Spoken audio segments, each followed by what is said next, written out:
د ننګرهار په شیخ مصری ښارګوټي کې د خالص په نوم تولیداتو د دې فابریکې چارې په ټپه درېدلې دي.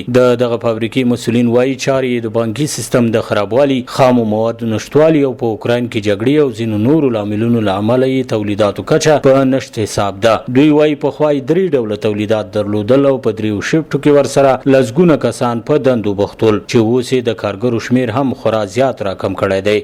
اوکراین وضعیت هم هغسې ګډوډ شو، بل بانکي سیستمونه هم لږ خراب شوي دي. د پیسو انتقال او مال راوړل دغه کې هم لږ ستونزې لرو.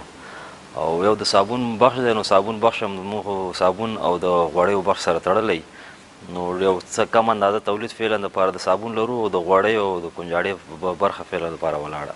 دغه فابریکې د خالصو غوړیو، کنجاړې او صابونونو د جوړولو په برخه کې تولیدات درلودل چې د مسؤلینو پر وینا یې اوس یوازې اونۍ کې یو ځل صابون تولیدوي او د نورو 2 برخو چارې په ټپه درېدلې دي. دلته په کار بو خلک بیا خوښ دي چې کار کوي، خو له اسلامي امارت غواړي چې د کورنیو تولیداتو د پیاوړتیا په خاطر دی د پانګوالو هر اړخیزه ملاتړ او د بانکي سیستمونو د جوړېدو په پار دی نړیوالو سره تعامل وکړي.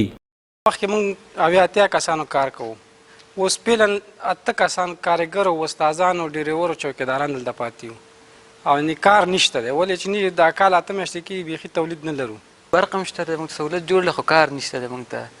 نو اوس په هفته کې چې راشو بس کله صفایانې کوو کله دغه کوو، کارونه هم نشته دی. نو صابون بخش هم دغه دی ولاړ دی او کنجاړه هم ولاړه ده. دا په داسې حال کې ده چې د اسلامي امارت مسؤلینو تل د کورنیو تولیداتو د پیاوړتیا لپاره د هڅو او هر اړخیزه ملاتړ ډاډ ورکړی، خو د سیاسي تحول راوروسته په افغانستان کې د بانکي سیستمونو خرابوالی هغه عمده لامل بلل کیږي چې له امله یې د ګڼ شمېر تولیدونکو فابریکو چارې ټکنۍ شوې دي. په ټوله کې بیا له اسلامي امارت دغه فابریکه لرونکو غوښتنه دا ده چې د بانکي سیستمونو د جوړېدو او کاروبارونو د روانېدو په پار دی د سیمې او نړۍ سره تعامل وکړي. سباون ساحل، وحدت نیوز، ننګرهار.